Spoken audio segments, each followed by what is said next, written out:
What's up my hyperlinks, HMK once again. The Legend of Zelda Breath of the Wild has many elements tied into its storyline and grand scope. However, one element that ties everything together are the events surrounding Link's death. Well, that term could be heavily debated on whether he died or not in that fateful scene, and the fact that revitalizing someone who has sustained mortal wounds will be frantically small, hence the Shrine of Resurrection, along with the fact that it takes 100 freaking years to revitalize someone and cleanse their memories while they're doing it. And you know, it is a fate that's shared among all the champions in Hyrule. But nah, he could have been knocked out. Yeah, I'm pretty sure he could have been knocked out. But that's why I put Link's sacrifice in the title, so that circle jerking trolls won't bombard my comment section with clickbait. Anyways, exploring the concept and the story surrounding Link's death while dismissing any fallacies about it is the name of the game in this video. The sacrifice I'm referring to, of course, is when Link faces a pack of guardians, and though he dispatches a good number of them, he does end up falling in battle. But wait a minute. When we're armed with the Master Sword in the game, we're able to blow back a ton of guardians. I mean, it's no joke. Check this out.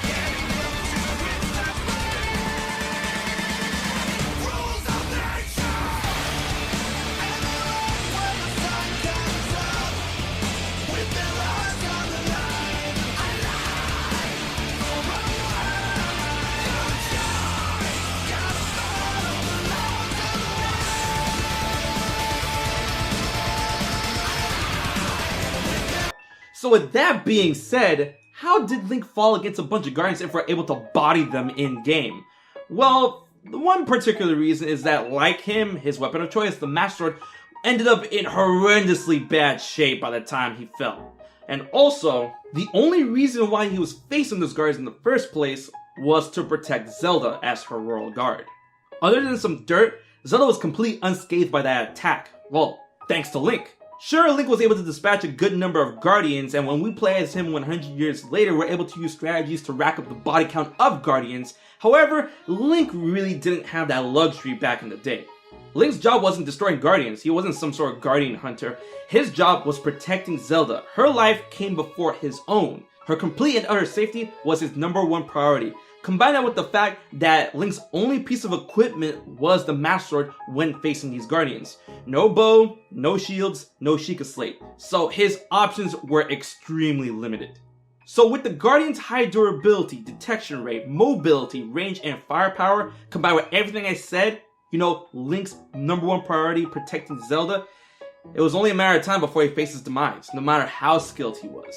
Which really speaks to the shift in his role in Breath of the Wild when compared to previous Zelda games. You know, breaking the conventions of Zelda.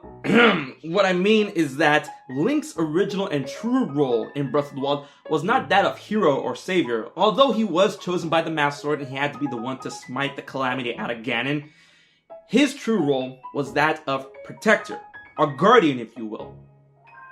I see what you did there, Nintendo. And with Link being guardian to Zelda instead of hero to Hyrule, I can understand why they shifted the colors from green to blue. You know, but I digress. So although Link, along with the other champions, were chosen to fulfill an excruciatingly important role in averting the calamity that is Ganon when the time came, to Link, his role as guardian supersedes that of hero. He was ready to give his life to ensure that Zelda had hers.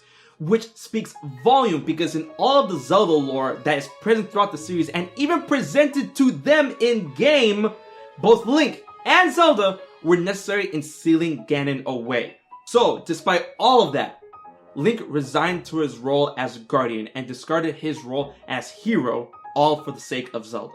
But once again, I'd like to reiterate that Link's options were truly limited at the time, especially since the Triforce was MIA in this game. Man, that thing really could have came in handy. Link's death was indeed inevitable, but also reversible, which really sets up the bleak story that is The Legend of Zelda Breath of the Wild. But I want to know what you guys think about the most pivotal point in The Legend of Zelda Breath of the Wild. Do you really think Link died? What do you think about all the concepts surrounding his demise? What messages and concepts did you think was present around this event? Leave your thoughts, theories, comments, and everything in the comment section below. And if you enjoyed this video, please like, share, favorite, most importantly subscribe to HMK for more Zelda content. So until the next one, I've been HMK, and I'll check you guys later.